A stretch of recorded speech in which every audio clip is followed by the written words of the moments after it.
Este año 2024 es un año muy particular. Unos 70 países celebrarían elecciones, entre ellos 6 países latinoamericanos y Estados Unidos en este lado del hemisferio. Esto significa que más del 40% de la población mundial estaría acudiendo a las urnas en medio de un contexto global muy particular, donde se desafía el orden democrático y parecería que no hay problema en ser políticamente incorrecto. También se promueve la polarización, nos invade la desinformación, se incrementa la desconfianza en el orden establecido y resurgen viejas potencias mientras otras parece que se apagan un poco. ¿Estamos en medio de una nueva era y un nuevo orden mundial? ¿Quién está moviendo las piezas del ajedrez político global? Me parece que se vale preguntar. Se vale preguntar es presentado por Banco Popular, el banco de las ideas.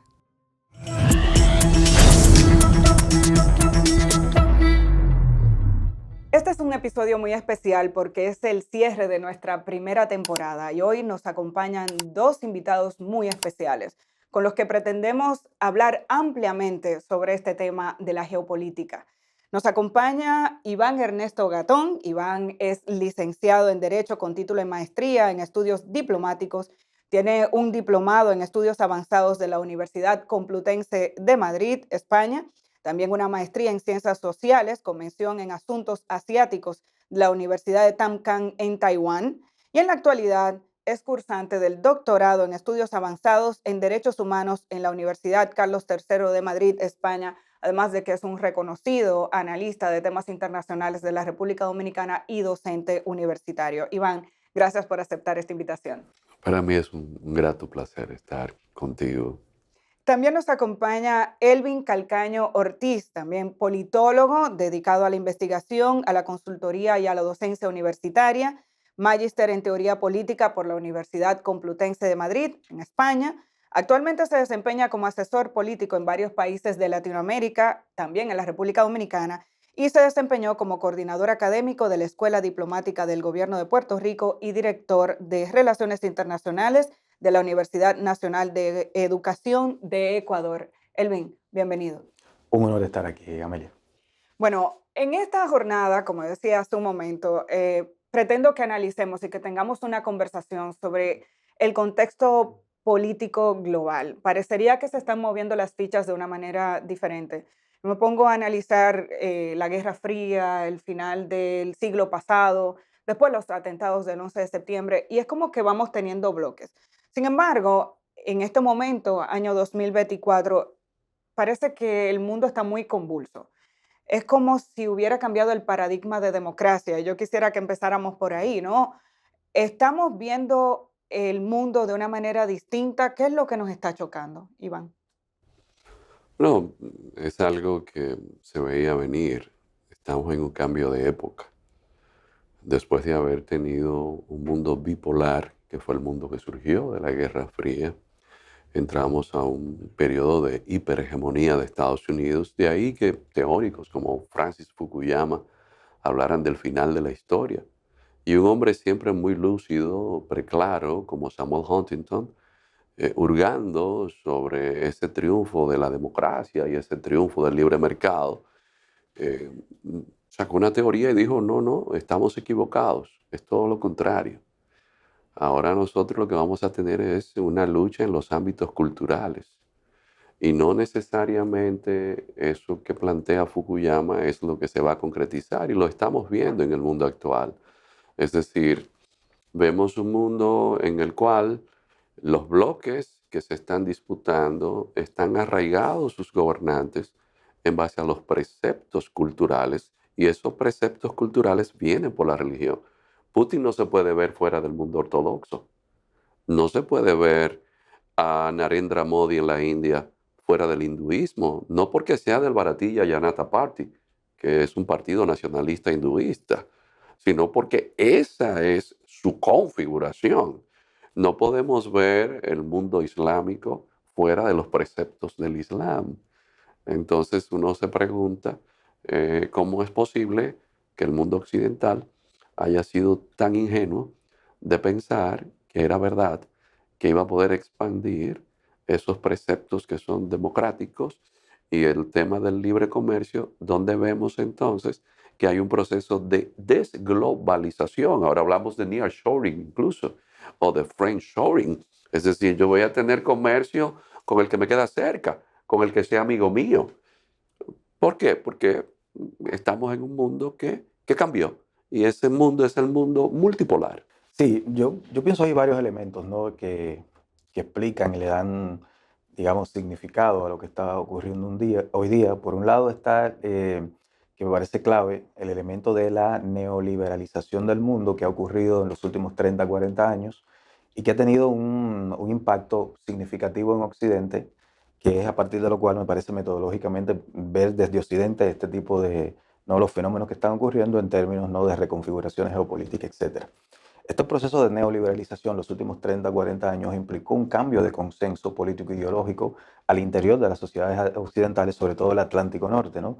De Europa hacia Estados Unidos. Y fue que las sociedades pasaron del consenso keynesiano en lo económico, de centro-izquierda desde el punto de vista, ¿no? Político fundamentalmente, hacia un consenso neoliberal que tenía en su centro en la disminución de la presencia del Estado en las sociedades, y eso, bueno, ha tenido unas implicaciones que ha sido la precarización de las clases medias en estos países centrales, le hace Estados Unidos y Europa, como ya decía.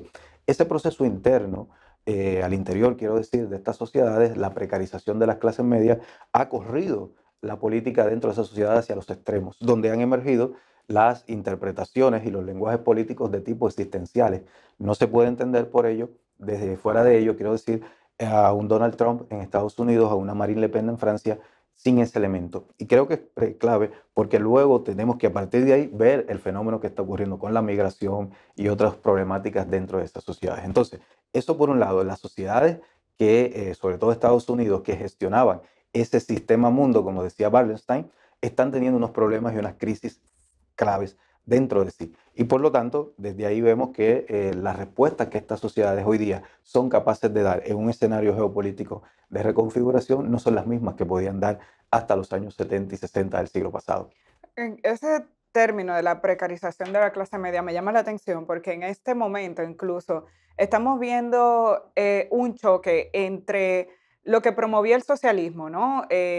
Distribuir la bonanza para todos, y hubo un momento de gloria para los partidos socialistas, incluso en América, donde casi toda Sudamérica tenía un liderazgo vinculado a los partidos socialistas, e incluso en esa tendencia hacia la izquierda. Hoy en día estamos viendo que hay choques, y por el otro lado está la tendencia hacia la protección de mi libertad individual que estamos viendo en otras naciones. Y ahí me voy al caso de Estados Unidos. ¿Cómo se puede comprender el tema ideológico, si es que hay una ideología en un contexto que está promoviendo la individualización y a la vez aboga por un bienestar social? Me parece contradictorio incluso en algunos aspectos. ¿Qué piensan ustedes? Vuelvo a insistir en cuanto a que Occidente ha sido ingenuo, porque el mundo oriental es un mundo que piensa de manera colectiva, y eso hay que tener cuidado. Es decir, no mencioné China, y como decías en la presentación, hay que tomar en consideración que son antiguas potencias. Tanto India como China, hasta el siglo XIX, aportaban más de un 50% del Producto Interno Bruto del mundo. Son civilizaciones matriciales. Es decir, que la caída de la dinastía Qing China, que fue en el 1910, eso es como si el Imperio Romano hubiese colapsado en pleno siglo XX. Y esa gente, ¿qué es lo que están diciendo? Al igual que los rusos, y eso lo dicen informes de los servicios de inteligencia americanos, viven anclados en su historia. ¿Y a qué se han aferrado? A su pasado. ¿Y su pasado qué es? Es una perspectiva colectiva. Ya lo decía en su momento el gran sociólogo alemán Max Weber. Eso son contextos familisticos. ¿Qué pasa en el mundo occidental entonces? Y ahí viene el rompimiento. ¿Cómo Estados Unidos llega? Ok, el individualismo, pero es un individualismo basado en una ética protestante. Es decir, no se puede concebir ni pensar en Estados Unidos y en el mundo digamos así, occidental, sin el elemento del cristianismo como base fundamental.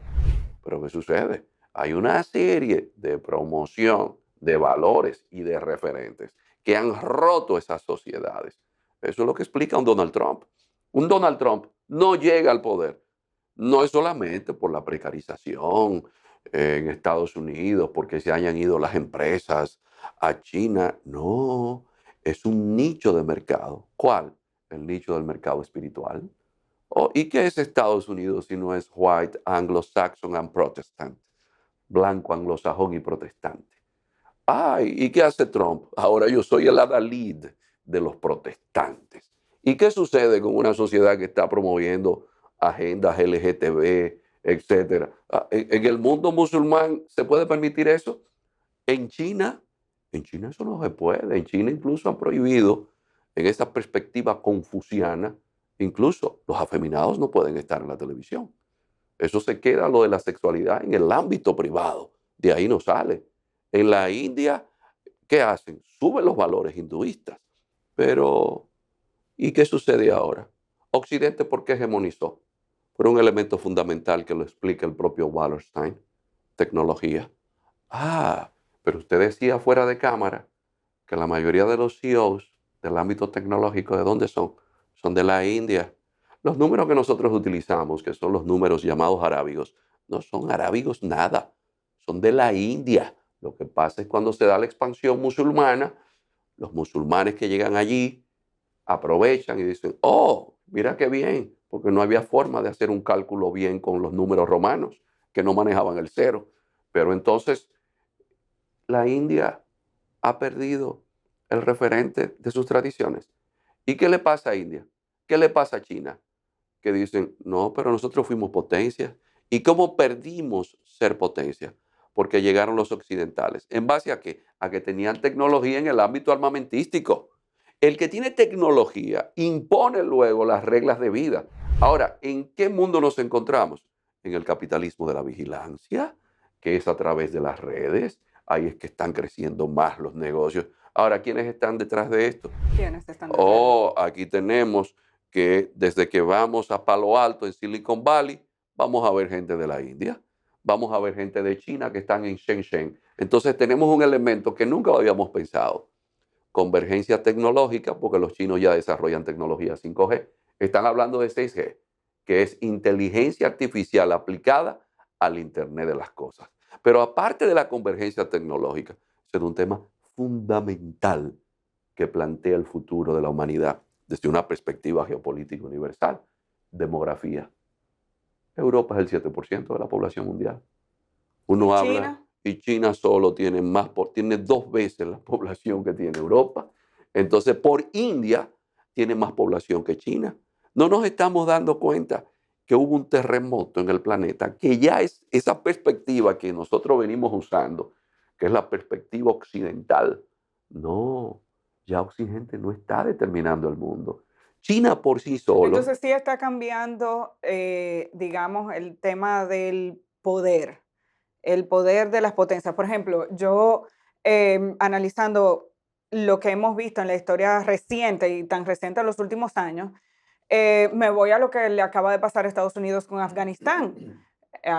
Después de los atentados del 11 de septiembre, Estados Unidos invade Irak y después la zona afgana y se acaba de retirar y los talibanes están gobernando nuevamente su territorio.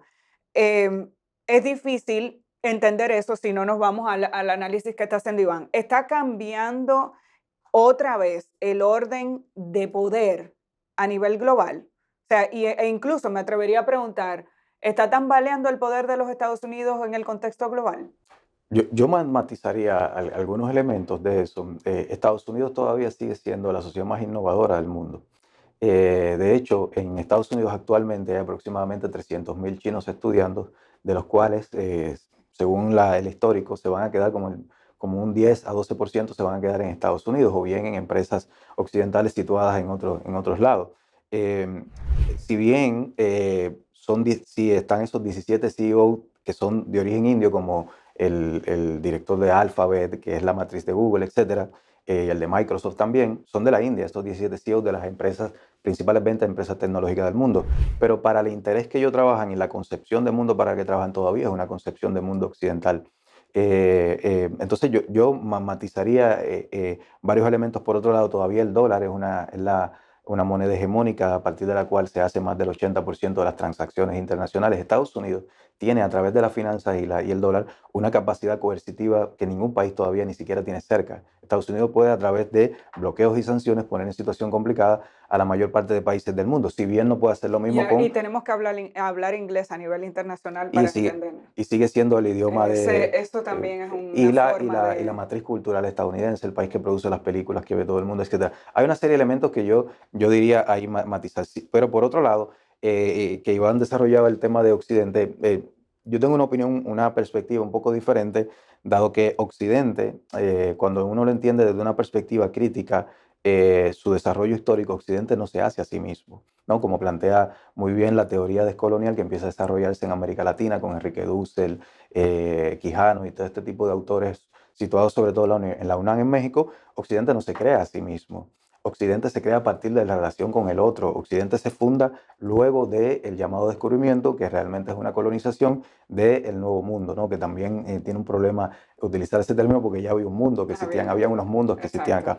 Entonces, Occidente se constituye a partir de su relación con el otro y se va desarrollando como una sociedad que se funda sobre una idea de raza inicialmente, ¿no? De la raza blanca, primero de estirpe ibérica, luego situada en el norte de Europa, anglosajona, etcétera, y que entiende, fundamentado en una epistemología que se empieza a desarrollar en el siglo XVI, con autores como Francis Bacon, autores como René Descartes, que tiene la capacidad desde esa epistemología de poder determinar y poder nombrar al otro. Y por eso es que como explica un Martin Bernal, que es un autor muy importante para el tema Occidente, y voy ahí un momento, Occidente cuando dice tú eres el negro y tú eres el indio, como ocurrió a partir del descubrimiento, ¿no? Del mal llamado descubrimiento, funda al otro y lo sitúa en una relación de poder subsidiaria respecto de sí, que luego sostiene una traducción con el desarrollo del capitalismo a partir del siglo XVIII. En Inglaterra le da un lugar en cómo se distribuye el trabajo en el mundo, ¿no? Le da un lugar ahí en ese capitalismo naciente que todavía eso determina muchas cosas en el mundo. Y por eso voy a eso, porque si bien están ocurriendo todos estos cambios, el lugar de primacía que tiene la concepción del mundo occidental en términos de la legitimidad, incluso en sentido weberiano, ¿qué te hace legítimo hoy día en el mundo? Adoptar la democracia liberal. ¿Y qué es eso? Eso es un desarrollo fundamentalmente moderno occidental de los últimos 250 años. Pero ¿quién determina? Incluso Occidente todavía sigue teniendo una primacía en ese sentido. Me parece muy interesante. Pero nunca como ahora. Exacto, es como, Porque es un desafío hacia lo que, así lo veo, y es lo interesante de que aquí, esto más que una entrevista, yo creo que es una conversación.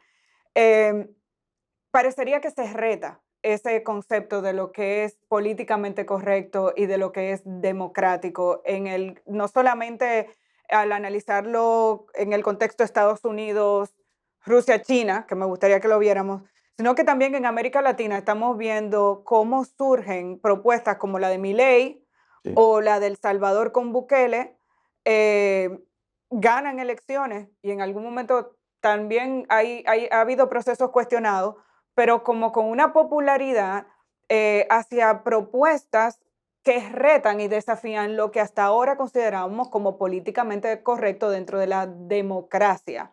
Me llama la atención que esto esté ocurriendo y parecería un fenómeno que no es exclusivo de esta zona. Usted se refería a lo que pasó con Le Pen en Francia. Es como si el mundo estuviera transitando por una situación donde se desafía lo que hasta ahora era correcto. sí, eso es otra dimensión. Es un tema que yo lo trabajo mucho en la parte académica, ¿no? La historia de la democracia. Y es que hoy día digamos, la democracia liberal, tal como la conocemos, ha sido en los últimos 30, 40 años insuficiente para atender una serie de demandas que han surgido en las sociedades, ¿no? Y en el contexto de nuestras sociedades latinoamericanas, lo que pasa, por ejemplo, con un Bukele en El Salvador es una cosa en principio simple. Es que El Salvador, luego de haberse constituido su democracia formal, Una cosa es tener democracia formal, otra es la democracia sustancial, que implica, ¿no?, un sentido común democrático, como decía Claude Leffort. Pero, por ejemplo, Bukele, ¿qué es lo que ocurre en El Salvador? En El Salvador, con democracia, entre comillas, en los últimos 30 años, la gente no podía salir a la calle, tenía que pagar incluso un peaje a un pandillero de una mara, una cosa de esas, para poder desarrollar sus actividades cotidianas. Viene Bukele y plantea una cuestión sencilla a la gente. Le dice, necesitamos resultados, hay que suspender la democracia. ¿Quieres democracia sin poder salir de tu casa? Ok, y él resolvió ese problema, por lo menos momentáneamente lo ha resuelto. Y ha planteado una cosa que se está convirtiendo en un referente internacional, que es tú puedes suspender la democracia para conseguir resultados. ¿Por qué? Porque la democracia, si no está articulada a la vida cotidiana de la gente, se debilita el sentido común democrático en términos de cómo los ciudadanos en nuestra cotidianidad la asumimos. Y si llegamos a un punto donde no podemos salir de la casa, no tenemos que comer, ¿para la democracia para qué? La democracia tiene que tener una traducción económica, y lo que ha pasado tanto en nuestros países de América Latina con nuestras características como en el resto del mundo es que los últimos 30, 40 años, por ese fenómeno, por eso empecé con eso, de la neoliberalización del mundo, eso ha socavado la democracia, porque ha debilitado a lo público y al Estado su capacidad de poder tener una reproducción material en la vida cotidiana de la gente. Iván, ¿tú querías agregar algo? Sí, yo quería agregar que no podemos perder de vista de que la historia no es 20, 30, 40 años. Eso es muy poco. Pero sí tenemos que estar conscientes de que si vemos el aporte en términos de Producto Interno Bruto que tiene el mundo, India le está aportando un 9%. China aporta un 17%. Si bien es cierto que el dólar sigue siendo la moneda principal, hay países que se están moviendo a utilizar otras monedas. Es decir, poco a poco estamos viendo bloques como la Organización de Cooperación de Shanghái.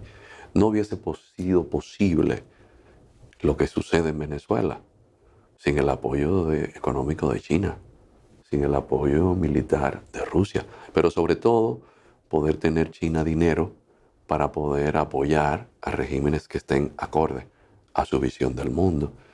Es cierto, Occidente deja un legado, un referente en cuanto a la institucionalidad, incluso al elemento cultural, pero no seamos ingenuos.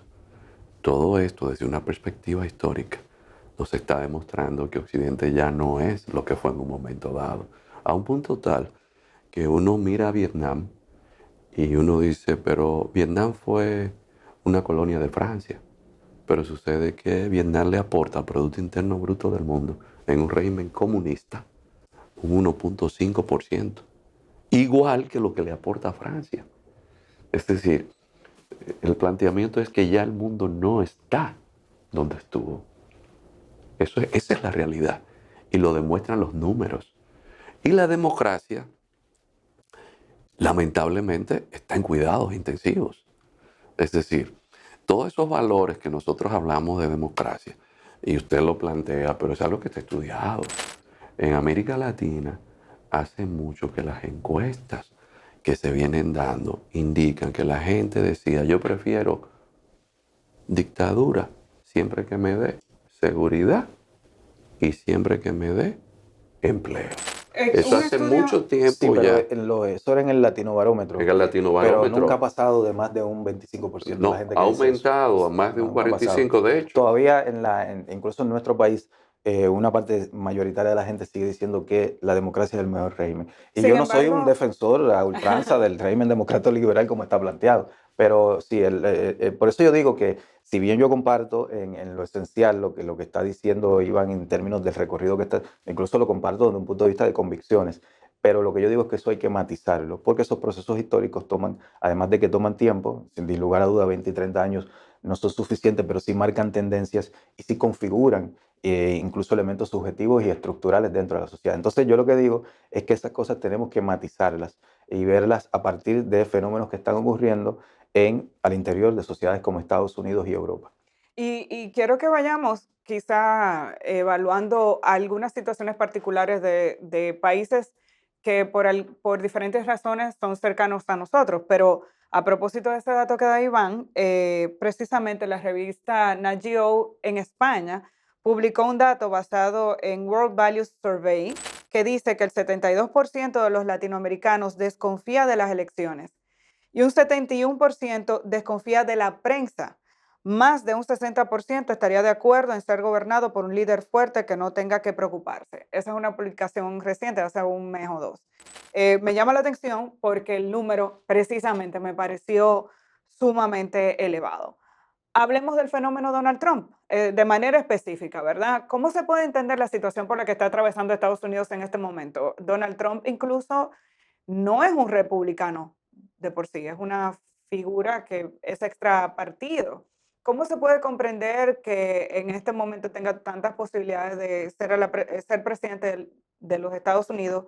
Una persona que tiene incluso más de 30 causas federales en los tribunales. O sea, ¿cómo se puede entender el fenómeno Donald Trump y la situación incluso por la que acaba de atravesar el Partido Demócrata y la sociedad estadounidense, esta potencia? ¿Cómo se puede comprender esto? Uno se pone a analizar, por ejemplo, a Donald Trump, uno dice, pero es el primer presidente de la posverdad. Es decir, Mm. yo creo que, como dijo Trump en un momento dado, yo salgo ahora mismo y le doy un tiro a una gente y no se lo creen. No se lo van a creer que yo le di el tiro. ¿Por qué? Porque en esta sociedad de la posverdad, usted simplemente sale y dice, no, mire, eso es mentira, yo se lo di, pero eso no es verdad. Y yo puedo crear un mundo adecuado a lo que son mis intereses, porque un estudio que se ha hecho es que la mayoría de la gente lee las noticias que sean acorde a mi pensamiento. Lo que es la conciencia crítica se ha perdido. Los seres humanos están siendo condicionados a simplemente ver y escuchar lo que a ellos les interesa. Con los Con algoritmos. los algoritmos. Todo Fomenta Una eso mucho está palabra que aquí en estudiado. este país Y tiene. aparte de eso, Trump se dio cuenta dónde estaba su nicho de mercado, que necesitaba la gente escuchar, lo cual no es nuevo. Eso siempre ha existido. Los políticos siempre dicen qué espera la gente, qué quiere la gente escuchar. Y en este caso, Trump, que fue algo que en su momento Obama dijo que la Internet iba a ayudar a que hubiera más democracia, pero nunca pensó que Trump iba a ser apoyado incluso por Facebook, como fue Cambridge lo que Analytica. sucedió con Cambridge Analytics, para a partir de perfiles en Facebook tener incidencia, pero más aún, tener a unos muchachitos en Rumanía enviando información falsa y la mayoría de la gente creyéndose. Incluso hay un caso que es el Pizzagate de un muchacho que se creyó lo que dijeron y agarró con una ametralladora y se apareció en una pizzería porque supuestamente ahí estaba un coordinador de campaña de Hillary Clinton que tenía una asociación de pedófilos. Entonces la gente se lo creyó y fueron. Pero del otro lado, uno no puede entender lo que sucede para que la mayoría de la gente vote, como fue el caso de Brasil, si no fue utilizando el WhatsApp, porque se demostró que para que llegara en Brasil el PT a quedar fuera 3 años antes, incluso gente que estaba muerta, la estuvieron poniendo en primera plana para desacreditar al PT. Cuando el PT vino a darse cuenta, ya era tarde. Bolsonaro tenía todos los ambientes tomados. ¿Y a quién tomó Bolsonaro? Y no es coincidencia, igual que Donald Trump, el sector evangélico protestante. Existe lo que se llama en el mundo occidental una guerra civil incruenta.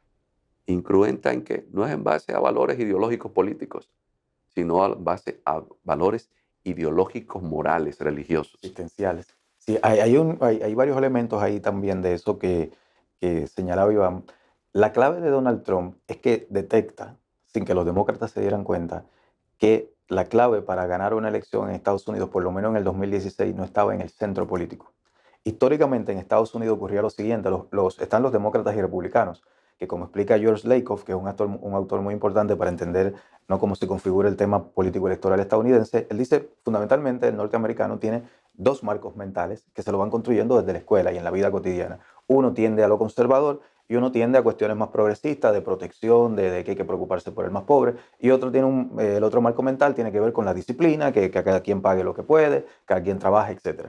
Y él dice, la política lo que hace, sobre todo de la irrupción de la televisión en los años 60, es las campañas están dirigidas a activar o no activar uno de esos marcos mentales. Entonces, en Estados Unidos, históricamente, la elección era de la siguiente manera. El Partido Demócrata y Republicano hacían sus primarias, donde para tú surgir dentro de una primaria republicana, tú tenías que ser muy del marco mental conservador. Tenías que decir, hay que bajar impuestos, el Estado tiene que dejar a la gente tranquila, etc. Para tú ser demócrata, tenía que ser muy de, hay que proteger el Social Security, etc. Pero cuando llegaba la elección presidencial, ¿verdad? La elección nacional, los partidos matizaban mucho sus posiciones porque tenían que concitar el apoyo del votante del centro, el votante no afiliado, independiente, como le dicen en Estados Unidos. Donald Trump se da cuenta en el 2016 que ahí no era que estaba la clave, que la clave estaba activando un votante periférico que vive en las periferias de las grandes ciudades de los estados claves de Estados Unidos, como Wisconsin, Michigan, Colorado, Georgia, Pensilvania, etcétera. Que ese votante,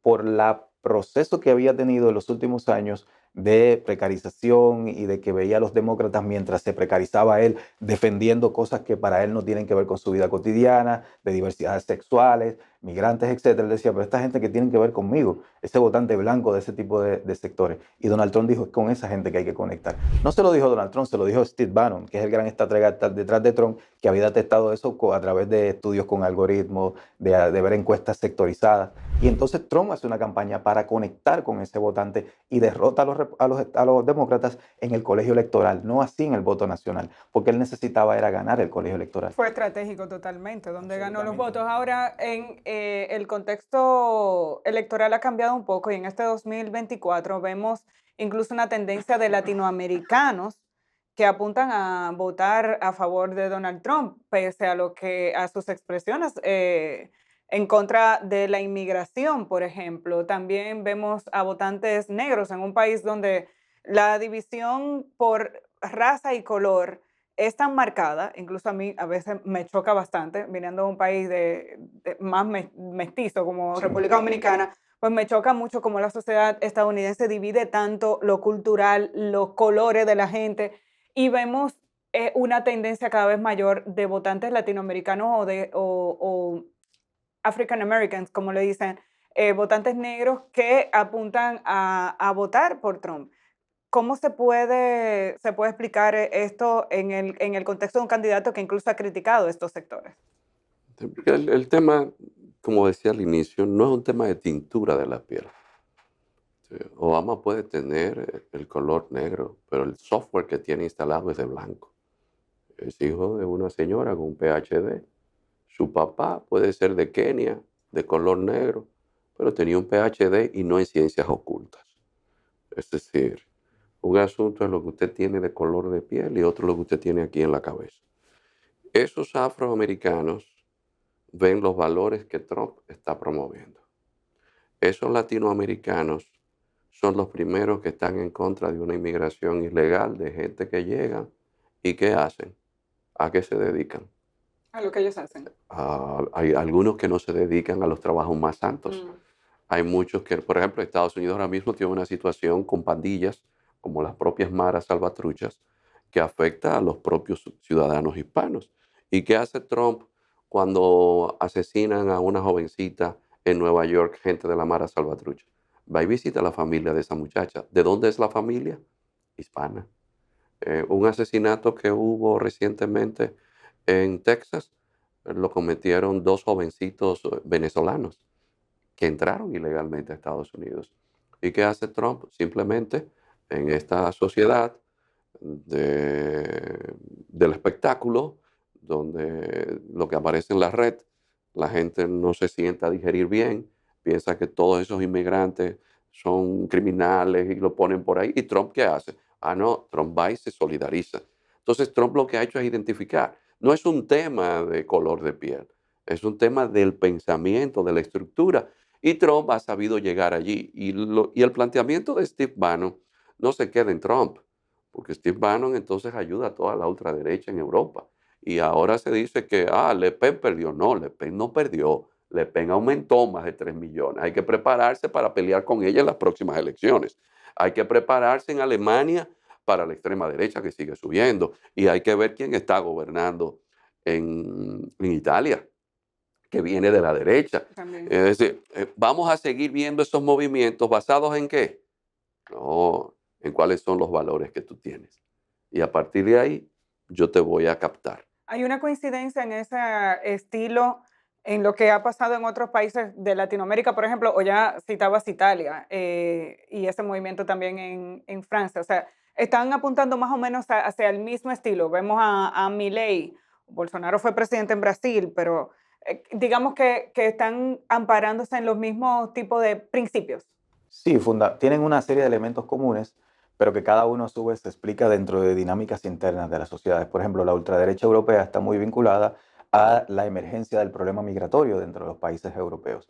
Y la ultraderecha en América Latina, un Milei, Bukele, que tiene elementos de ultraderecha, pero no específicamente como tal, José Antonio Kats en Chile, un Bolsonaro, entre otros fenómenos, se explican a partir de, por ejemplo, en Chile, con el aumento de la criminalidad en Chile. Milei con el fracaso tanto de Macri, de centro derecha, como del peronismo progresista, que ambos fracasan uno detrás del otro, y Milei emerge como lo outsider, lo nuevo, lo distinto, ¿no? Milei gana la elección no es porque es de ultraderecha, es porque es lo diferente, que la sociedad argentina estaba buscando algo nuevo. Y Milei se lo ofreció desde un discurso de ruptura muy hacia la derecha y con una narrativa ultracapitalista, ¿no? Libertaria, ¿no? Con una serie de claves y códigos que conectaron mucho con segmentos bastante jóvenes. Esta campaña, los que tienen detrás, como las de Milei, entre otros, es una ingeniería electoral muy precisa para identificar qué le estimula a segmentos determinados utilizando inteligencia artificial, encuestas sectorizadas y con eso conectar con ellos a través de saber qué te estimula y entonces qué te tengo que decir para concitar tu apoyo.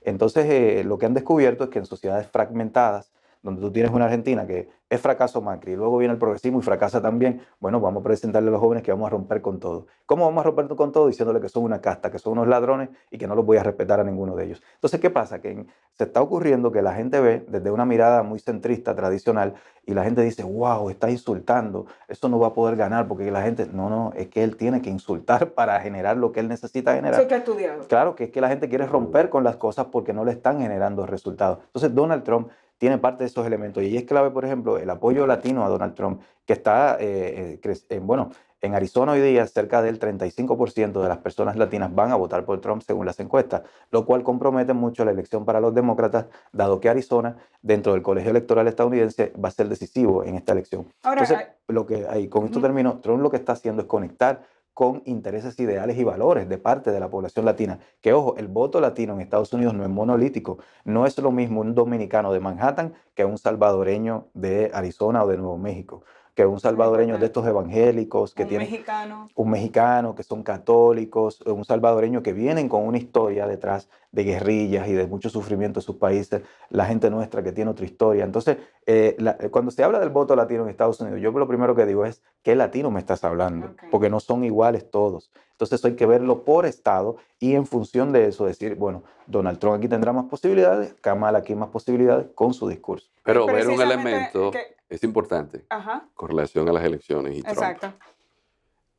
La crisis en Gaza ha puesto en jaque a los demócratas. Porque en estados swinger states como Wisconsin hay una gran población musulmana que Trump, que nació con el bachillerato aprobado, aunque es amigo de Bibi Netanyahu, lo primero que dice es, hey, lo que está pasando en Gaza afecta la imagen de Israel, y marca como distancia. Pero quien está proveyendo las armas y apoyando irrestrictamente a Netanyahu es el Partido Demócrata. Entonces mañana mucha de esa gente que son demócratas, pero que son musulmanes, dicen, hey, pero yo no voy a votar por esta gente. Es decir, señores, Trump, yo siempre lo he dicho, es un político sagaz y que tiene gente a su alrededor que él simplemente sigue el guión. Pero precisamente iba a entrar en ese aspecto, ambos puntos, el tema de Gaza y el tema del uso de las redes sociales y de lo que quiere la gente. Parecería que no está siendo mal utilizado por Kamala Harris, que ha venido a crear una ruptura en el discurso que tenía el Partido Republicano. Porque, primero, ella fue inesperada, no era la candidata contra la que ellos estaban planificando toda su estrategia. Y todo apunta a que precisamente en la conexión con los jóvenes y la forma distinta de comunicar con relación a lo que hacía Biden le está haciendo ganar más, un mayor liderazgo. Incluso su posición con relación a lo que ocurre en Gaza marca cierta diferencia. Entonces, analicemos brevemente el fenómeno Kamala Harris, Iván. Bueno, lo que pasa es que Estados Unidos, yo, de nuevo, como usted decía, no es un tema de mayoría de votos, sino de delegados, Colegio electoral. de colegios electorales. Es decir, no nos podemos perder. Hillary Clinton sacó 3 millones de votos más casi que Donald Trump. Y perdió. Entonces, y perdió. Incluso tenía su libro de ella presentándose como cómo llegó para ser presidente y no lo pudo publicar. Y si eso es Hillary Clinton, que pasó décadas preparándose para ser presidente, hey, ¿y quién será de Kamala Harris, por más relaciones públicas que se esté haciendo, poder ganarle a Donald Trump en apenas unos meses que tiene que entró al ruedo político? Y que fue porque Trump arrolló en el último debate que hubo con Biden. Es decir, yo creo que a pesar de todo lo que se quiere estar vendiendo, hay que tener cuidado, porque yo creo que si hay un voto duro, es el voto de Trump. Ese es un voto que está seguro. No es que vaya a perder, pero hay toda una maquinaria, y estemos conscientes de que este es un mundo que los grandes medios de comunicación marcan pautas, pero recordemos que Trump ganó sin el apoyo de Hollywood. Trump ganó sin el apoyo de los grandes medios de comunicación. Es decir, que la situación no está tan clara como muchos querríamos pensar. Y unas promesas que Trump está haciendo con relación a la guerra, y cuando vemos el efecto que tiene la guerra en los bolsillos, con la inflación en los votantes, la gente tiende a pensar más, espérate, pero ¿y el tema de mi bolsillo? Y la gente dice, espérate, yo tengo que pensármelo. Es decir, yo no creo que sea tan fácil para Trump ganar, porque tiene a todo el mundo en contra, sobre todo el complejo militar industrial, pero no creo que sea tan fácil. Ahora, Kamala Harris, hay que preguntarse el por qué el Partido Demócrata, siendo vicepresidente, nunca el presidente le dio a ella ese espacio para que brillara. El por qué siempre hubo cierta opacidad de parte de la alta dirigencia del Partido Demócrata. ¿Por qué ahora todo el mundo está de paños y manteles con ella? ¿Por qué? Porque la situación llegó a un colapso total, pero llama mucho a suspicacia que ahora todo el mundo rinde pleitesía a Kamala Harris, pero no lo hicieron antes. Kamala Harris es un fenómeno muy de California, muy californiana, hija de una científica especialista en cáncer de la India. Su padre es un PhD en economía de Jamaica. Tiene esa similitud con Obama, ¿no?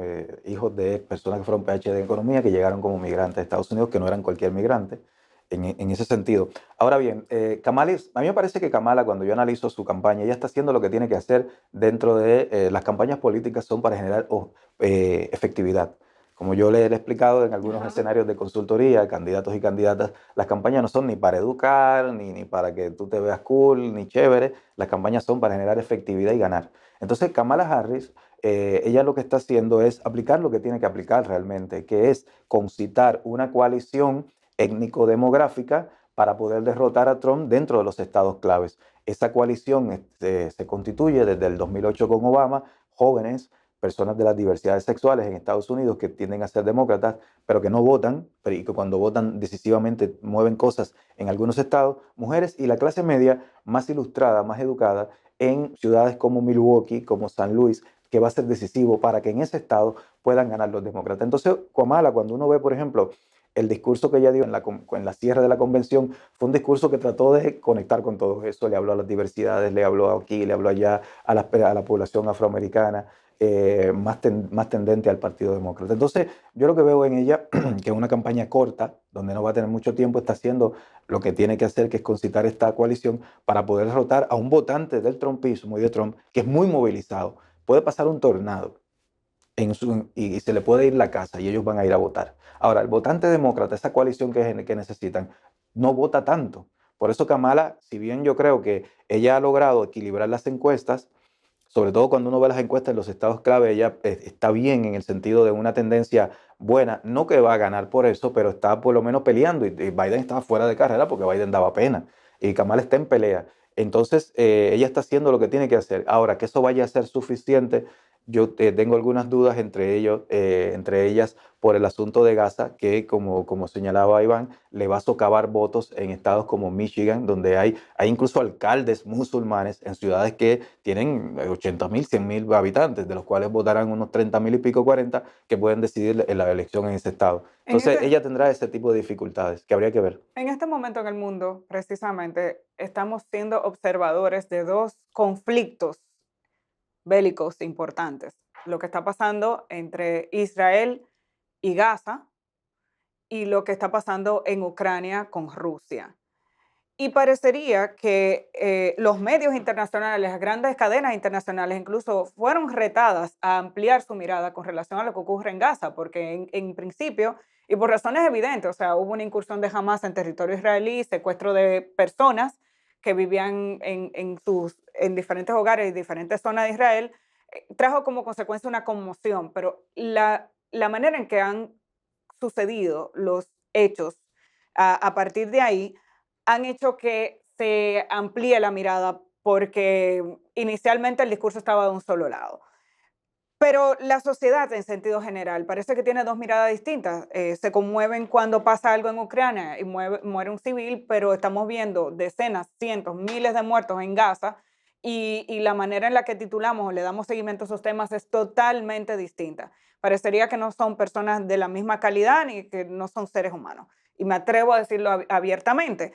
¿Por qué ocurre esto? ¿Por qué miramos estos dos conflictos de una forma distinta? ¿Por qué incluso reaccionamos hacia los países que intervienen de una forma distinta? ¿Qué es lo que está pasando? De nuevo, yo vuelvo a hacer la referencia, es el sesgo que tiene que ver con la religión.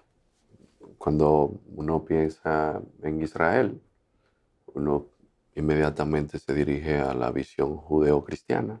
Viejo Testamento. Cuando uno piensa en Gaza, uno piensa en Hamas, fundamentalista islámico, la gente se va por esa vía, que no es necesariamente así, porque un asunto es que uno conoce de judíos que están saliendo a protestar porque no están de acuerdo con Netanyahu.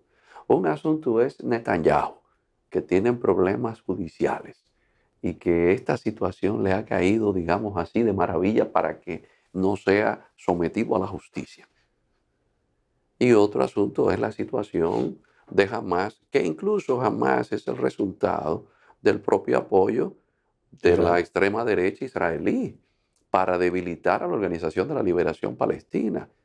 Un asunto es Que era laica. que era laico, es decir, estos no, estos son fundamentalistas y el propio Ahmed Yassim, que era el tetrapléjico que dirigía Hamas, Sí.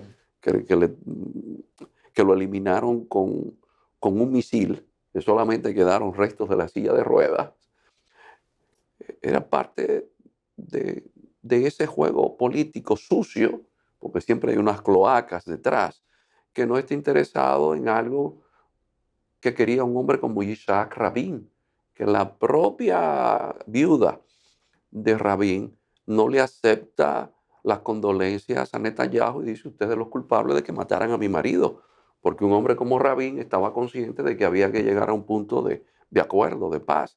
Entonces hay una visión que está muy moldeada en cuanto a no ser crítico. Es lo que yo decía, es una visión de una sociedad como muy a lo Aldous Huxley, de un mundo feliz. Filosofía Es peronista. decir, la guerra es la paz. Es decir, si mataron 40.000 palestinos, porque están matando a Hamas, pero de los 40.000 que han matado, más de la mitad son mujeres y niños.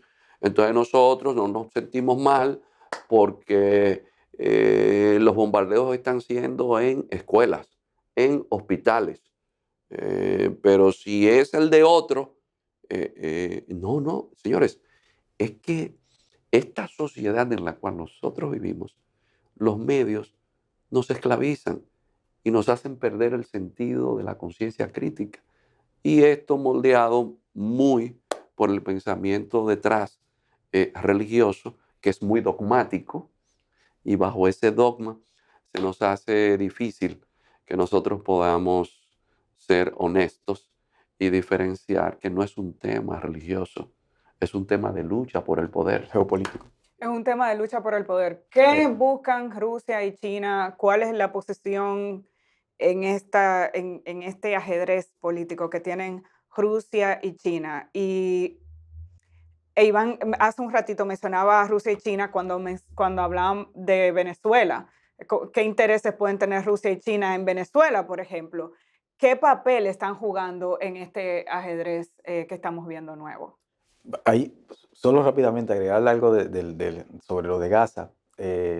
Y ocurre algo, que es que la gente se refiere a los judíos también como si fuera un sector monolítico. Y no hay nada más diverso que el mundo judío, incluso desde la época, si nos vamos a 2500 años atrás. Es decir, una cosa es el judío cosmopolita, laico, que vive en Estados Unidos, que asume la judeidad como una cuestión étnica. Yo soy judío étnicamente, pero no religiosamente. Y otra cosa es el judío hasídico, ultraortodoxo u ortodoxo, que entienden que la persistencia del Estado de Israel tiene que ver con una cuestión teológica, de una visión, ¿no? de la vuelta del Mesías y una serie de cosas. Y dentro del propio Israel hay una serie de diferenciaciones dentro de la sociedad. Una cosa es los que son los que tienen el poder, el dinero y controlan el ejército y el Estado, que son los judíos askenazis, que son los judíos que vienen, son hijos de migrantes que llegaron a Israel del centro de Europa y de Rusia.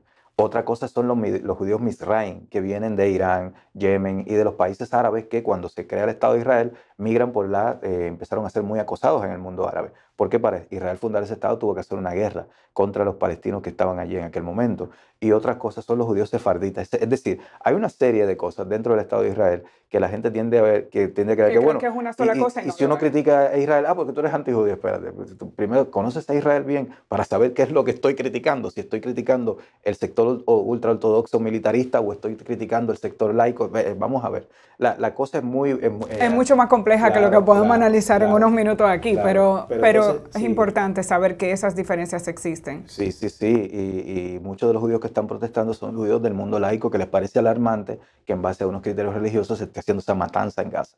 Y por eso están protestando dentro de las universidades de la Ivy League de Estados Unidos. Entonces, en el caso de China y Rusia, fundamentalmente hay una declaración muy interesante que yo digo de esas declaraciones que hay que verla con cuidado, que hace Lavrov, el ministro de Exteriores ruso, que él dice, él va a Irán, se reúne con la cúpula iraní e incluso con el ayatolá y dice, con Irán estamos dispuestos a hacer lo mismo que con Siria. Cuando uno se traslada al 2009, 2010, 2011, sabe que Assad no cae en Siria por el apoyo ruso, sobre todo la aviación rusa.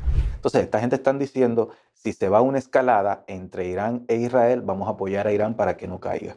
Entonces, eso implica una serie de cosas para Estados Unidos y para los intereses occidentales en Medio Oriente que yo creo que tienen que ver mucho con esa reconfiguración geopolítica que estamos hablando, ¿no? Entonces, Rusia y China fundamentalmente, que son los países que abanderan, me parece a mí, esta visión que creo que ya el mundo está en eso y se va a seguir profundizando, que es un mundo multipolar que es gestionado a partir de esferas de influencia, que Estados Unidos no quiere salir del mundo unipolar, donde ellos no determinan la mayor parte de cosas que pasan en el mundo, y lo que están planteando China y Rusia, que incluso yo creo que es lo correcto desde el punto de vista de garantizar la paz en el mundo, que es un mundo con esferas de influencia, ¿no? Donde Rusia tenga la suya, Estados Unidos tendrá la suya, China tendrá la suya, y así sucesivamente con otras potencias, incluso potencias emergentes como Nigeria en África, que es la gran potencia económica africana, Nigeria, y que se proyecta que sea el cuarto país más poblado a partir del 2050 del mundo, con 460 millones de habitantes.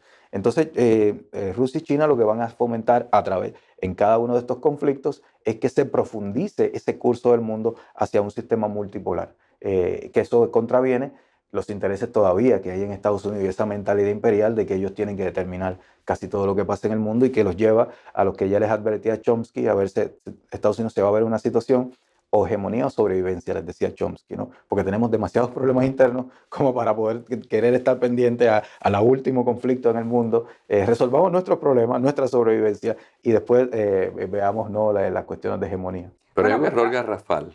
Hay un error garrafal que comete la administración Obama, que viene muy inspirado en pensamientos de sectores que tuvieron mucha incidencia en la política estadounidense.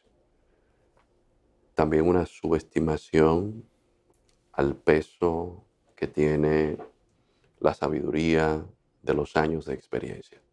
Gente como Mersheimer, gente como Kissinger, gente que como George Kennan,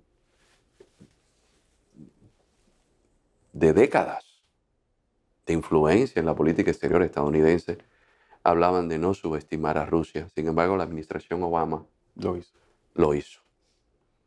Y cometieron un error garrafal, y fue poner a Rusia en los brazos de China. Kissinger, que fue el que hizo el movimiento de lo que se llamó la diplomacia del ping-pong, y que dio un giro a que se reconociera a China, decía que era mejor tener a Pekín más cerca de Washington que de Moscú, y tener a Moscú más cerca de Washington que de Pekín. ¿Qué hicieron? Cuando Putin gana, la administración Clinton estaba feliz. Y la Bush ni se diga, porque Putin era un invitado a pasar las vacaciones con la familia Bush en Martha's Vineyard. Cuando se dio el incidente del 11 de septiembre, Rusia facilitó bases militares para bombardear en Afganistán.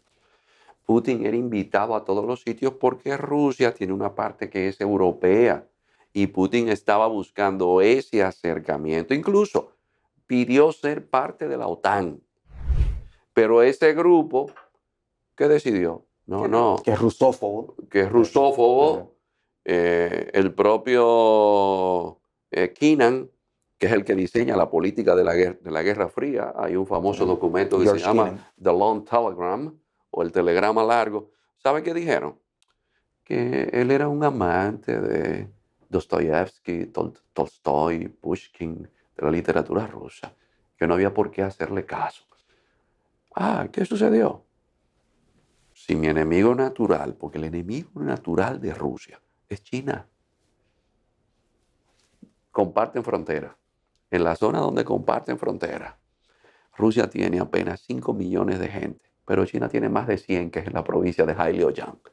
Y siempre habían tenido inconvenientes. En los tiempos de la URSS. En los tiempos de la URSS. Hay una zona que se llama Dalian. Naturalmente ellos debieron tener conflictos. Naturalmente, pero vamos a aparcar los conflictos, porque ahora el enemigo mío es Occidente. Es decir, entonces, ¿qué hace? Rusia, que tiene las grandes reservas de madera, las grandes reservas de petróleo, porque son 17 millones de kilómetros cuadrados. China necesita todo eso, porque China necesita alimentos. China, producir. ¿y qué dice? Bueno, el país más grande del mundo que puede producir, pues yo te lo voy a dar todo a ti. Entonces ahí hay un tema de que los ingleses desarrollaron una teoría, la teoría del Heartland, o la región cardial. John Halford Mackinder. Y Mackinder decía que quien domina la región cardial domina la isla mundo, y quien domina la isla mundo domina el planeta. Pues la región cardial, ¿quién tiene la mayor incidencia? La tienen entre Rusia y la tiene China. Pero vaya a ver las inversiones que tiene China. ¿Dónde? En los Balcanes. Excelentes relaciones con los serbios.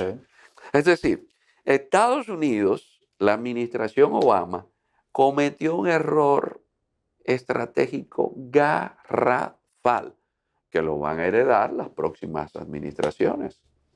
Y luego China, que tiene un socialismo muy particular, que es un régimen comercial, o sea, China es una potencia en términos de comercio. Ellos dicen que es su propio tipo de socialismo, ¿no? Y lo estamos viendo, cómo el mundo completo depende de lo que suple China.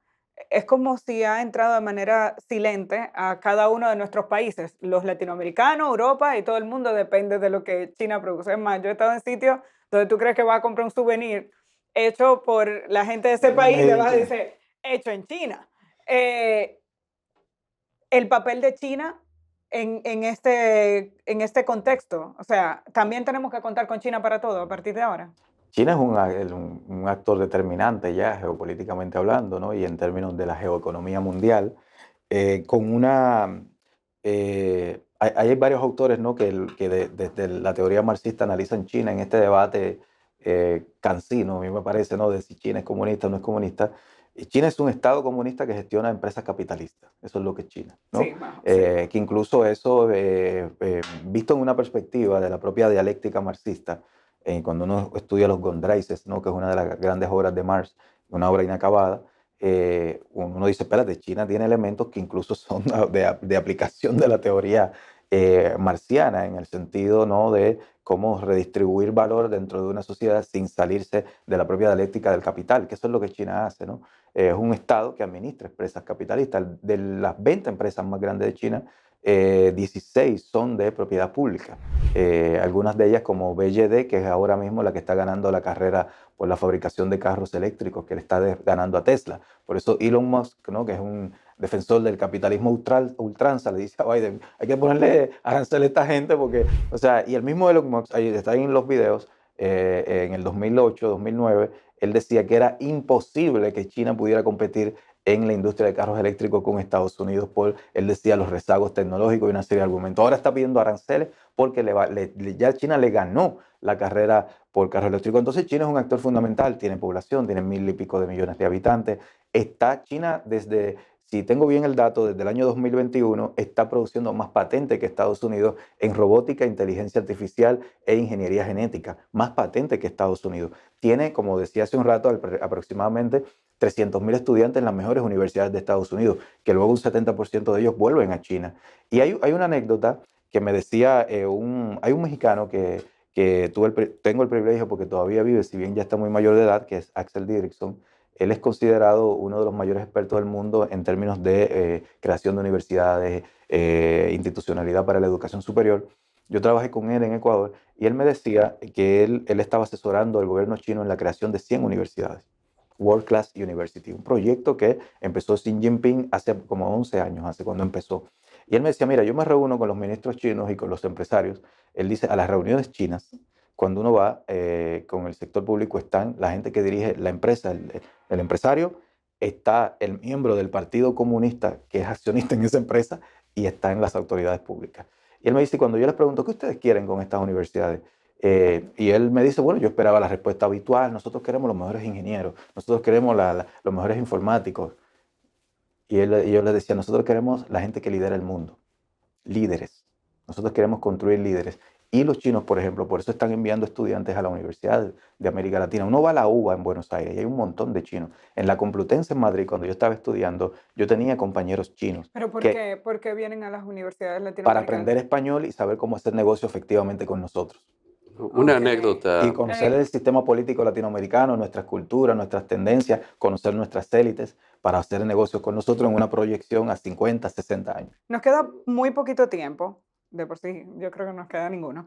Pero quisiera brevemente apuntar hacia Latinoamérica. Estamos viendo lo que está pasando en Venezuela y hemos citado en varias ocasiones fenómenos como el de Bukele, el de Milei, pero tenemos a Petro en Colombia, la vuelta de Lula en Brasil. O sea, en este modelo de discusión que tenemos a nivel internacional, ¿qué rol está jugando América Latina?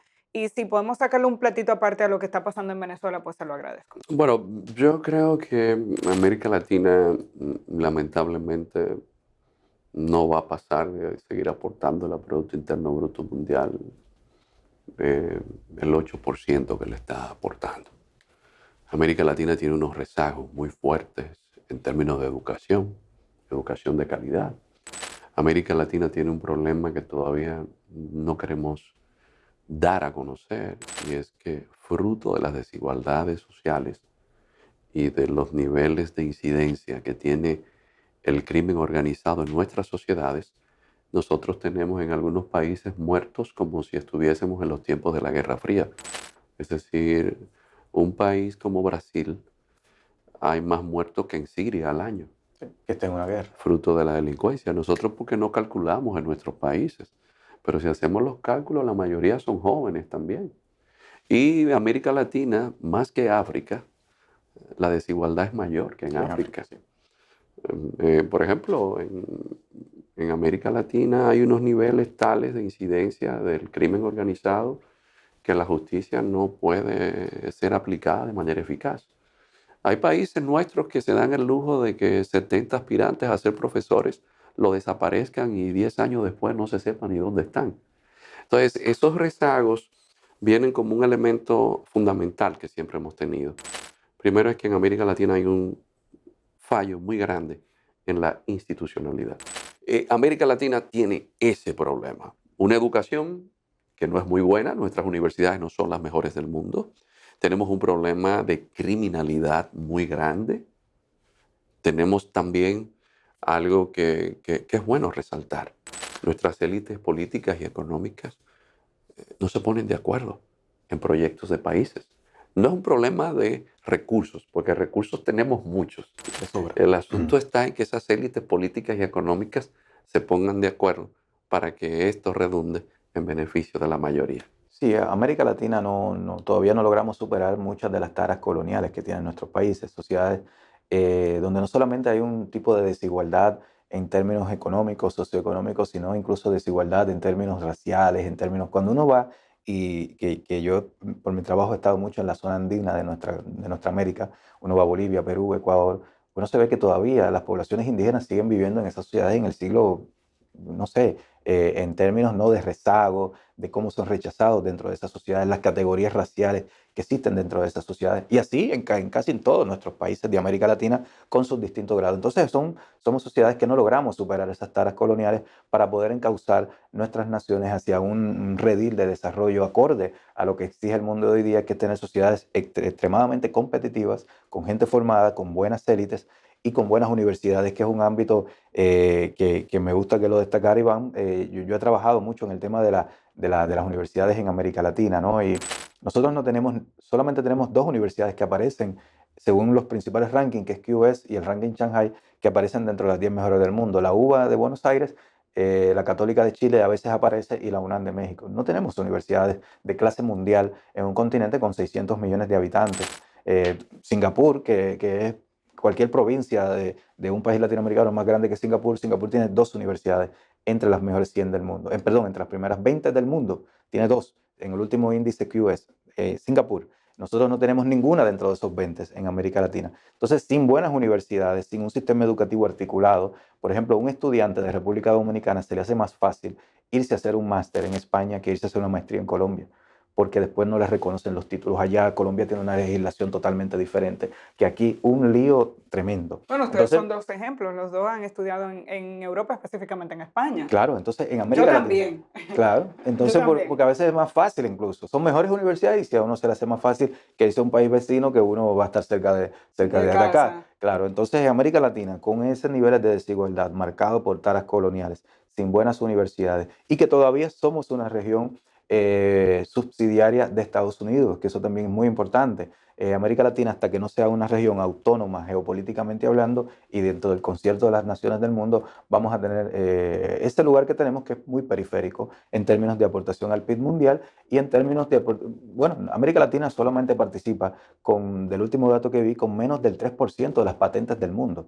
O sea, no tenemos una aportación significativa en los elementos Lo que no hoy día. significa que no haya latinos en algunos procesos importantes, pero Claro. regularmente están en los países o en las universidades donde esto tiene sentido. No es una cuestión de un atraso esencial que tengamos como latinoamericanos, son cuestiones estructurales.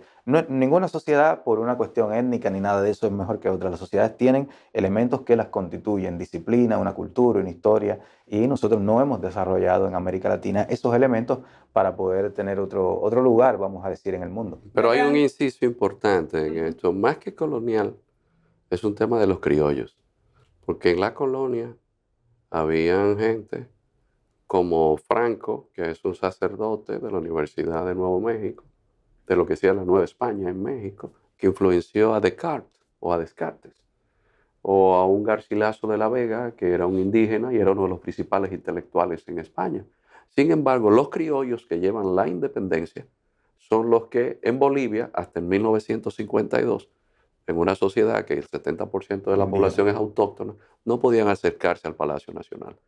O, por ejemplo, en todos los países de América Latina donde habían indígenas, la corona española, por las leyes de Indias, las leyes de Burgos, las leyes de Valladolid, a esa gente se le protegía. Sin embargo, los criollos le quitaron las tierras y después no los protegieron.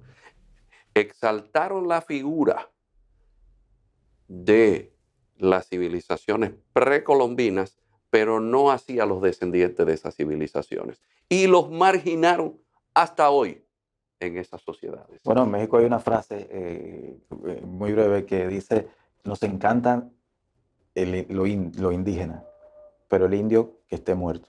Porque el indio actual que está vivo, vive en condiciones deplorables. Entonces México resalta, por ejemplo, mucho el legado Tenochtitlán, el legado Lo maya, antiguo, lo maya, Olmeca, pero sí, lo antiguo. El indígena actual mexicano vive en condiciones bastante deplorables en sentido general. la desinformación, el tema de los fake news, ahora también los deepfakes, que son las noticias falsas generadas con inteligencia artificial. ¿Qué rol ustedes entienden que juega en este ajedrez político actual y qué, digamos, consecuencia puede tener que tengamos, que exista la posibilidad de utilizar todas estas herramientas para difundir información en la sociedad actual?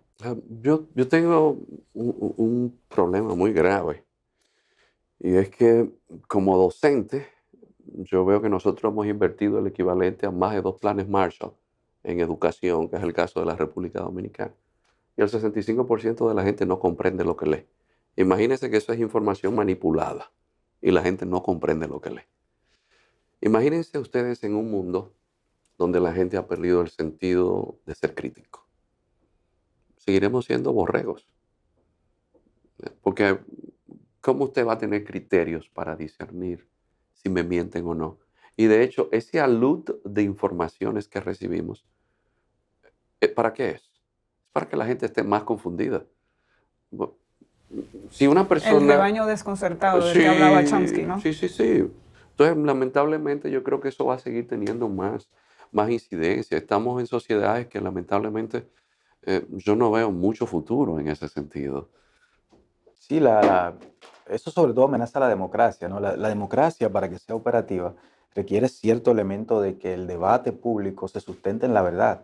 Y hoy día no hay frontera entre la verdad y la mentira, que con eso de los deep fake news y todo este tipo de elementos y herramientas se profundiza.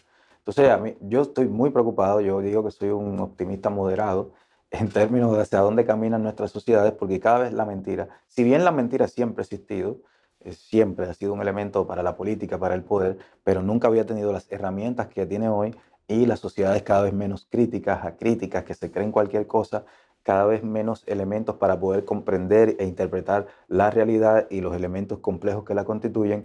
Bueno, pues la mentira hoy día entra directamente a la persona. Hay una anécdota muy conocida que la tuve con un familiar que me compartió en WhatsApp la típica fake news, ¿no? Este típico titular así de una mentira. Y yo le dije, es un tío, yo le dije, tío, pero eso es mentira. Y él dice, pero ¿cómo es mentira? Yo estoy de acuerdo con eso, él me dijo. O sea, si estás de acuerdo con eso, te puedo decir que viene un marciano a secuestrarnos a todos. Y si tú crees en eso, bueno, pues es verdad. Ahora con estas herramientas tecnológicas que saben lo que la gente piensa, desea, qué le da miedo, qué no le gusta, qué le gusta, y se generan este tipo de información. Finalmente, para ambos, ¿se puede determinar quién mueve las piezas del ajedrez global? Eso por un lado, y cuáles desafíos nos plantea el contexto político en el que estamos viviendo actualmente. El mundo lo domina, como decía Jorge Salamea en el gran Burundá ha muerto, el poder financiero. Ese es el que manda a los políticos. Ese es el que dirige los medios de comunicación. De hecho, hay que ver los principales medios de comunicación del mundo, lo dirige el poder financiero. Los demás somos parte de esos actores que estamos ahí formando parte del escenario y nos mueven como fichas. ¿Y qué desafíos nos plantea esta situación como sociedad? Bueno, ahí está la encrucijada de la sociedad actual. Y es que, como planteó Alexis de Tocqueville cuando hizo el análisis sobre la democracia, dijo, puede existir mañana una dictadura de la democracia y no habrá manera de poder hacer una revolución para que las cosas cambien. No hay mucha esperanza en ese sentido. La gente va a estar más entretenida en ver cuál fue la noticia que se hizo más viral. Y yo me voy a preocupar más por asuntos que no tienen que ver realmente con los elementos que permiten mi existencia en este mundo y la de la gente mía. Y me voy a preocupar por otras cosas. Sí, hay un autor que yo lo trato de recuperar, que escribió un libro en el 2015, que es Mark Fisher, británico. Murió joven, se suicidó, no sé si porque vivió la realidad y dijo, con esto no se puede. Me voy. Y él escribió un libro que habla del hiperrealismo capitalista, él le llama. Y él dice que el capitalismo ha llegado a un nivel de hiperrealismo en el sentido de que no permite pensar nada que sea alternativo a, por ejemplo, la situación de dominación financiera que hoy día, que son la gente que domina en el mundo, es el poder financiero. Cuando uno ve, por ejemplo, las principales empresas del mundo son propiedad de unos fondos de inversión que a su vez están articulados a sectores financieros muy concretos, ¿no? En la City de Londres o en Wall Street en Estados Unidos. Estas son la gente que determinan lo que pueda pasar en el mundo de mañana, pasado y los siguientes años. Entonces, ante un mundo así, yo creo que esta emergencia de estrés, de una serie de enfermedades mentales que están ocurriendo en la sociedad, es porque la sociedad de hoy le da poca salida a la gente dentro de una realidad que está demasiado hiperrealista, como decía Mark Fisher. Yo creo que hay que luchar por un mundo que permita salidas a las personas, que permita alternativas. Hoy día no hay alternativa a las cosas, o es a estar atiborrado de mentiras y tonterías en las redes sociales, o irte a una montaña, a hacer una cosa totalmente fuera de sí. Que dentro del sistema pueda haber alternativas, que la gente pueda consumir otras cosas, que pueda haber otras cosas, que pueda tener tiempo para hablar, tiempo para pensar. Yo De creo que, presión social también para llegar a ser. claro, y todo determinado por el individualismo de quién tiene más dinero, quién tiene el último carro, quién tiene el último reloj. Si no hay salida para ese tipo de cosas, la sociedad va a entrar en una deriva, me parece que autodestructiva. No es ser. Es una sociedad que está llevando a la gente a creer que la vida es poseer y no ser. Claro, y se La pierde el visión ser, ontológica se se pierde. pierde. Esa visión ontológica del ser. No, eso no existe. Porque lo que me conforma a mí es poseer. Lo que tengo. Gracias a ambos por haberme acompañado en esta conversación que cierra la primera temporada de Se Vale Preguntar. Yo creo que hemos tenido una conversación bastante elevada sobre la situación geopolítica actual que ojalá y ayude a comprender cómo se mueven los hilos de la sociedad. A veces cuando nacemos en un país pequeño o en una isla o parte de una isla, como ocurre con República Dominicana, nos desconectamos de lo que ocurre a nivel internacional sin entender que cada una de esas fichas que se mueven fuera tienen un impacto directo en cada uno de nuestros países. Así que yo agradezco mucho a Iván Ernesto Gatón, a Elvin Calcaño Ortiz, a ambos especialistas en estas áreas por habernos ayudado a comprender un poquito más cómo se mueven los hilos de esta sociedad. A ustedes también las gracias por habernos acompañado durante esta primera temporada, reiterándoles que esperamos que se suscriban a nuestro canal de YouTube, Se Vale Preguntar con Amelia Deschamps. Esperamos contribuir con discusiones como esta ahora y en el futuro. A nuestros invitados les vamos a pedir que nos den recomendaciones de algunos de los libros que han citado. Esos libros van a estar en nuestra página web, sevalepreguntar.com, en la sección de Se Vale Leer. Siempre aprovechamos a gente como ellos para que nos sugieran cómo aprender un poquito más a partir de los conocimientos que ellos tienen y de los autores que ellos nos recomienden. Gracias nuevamente y hasta una próxima entrega.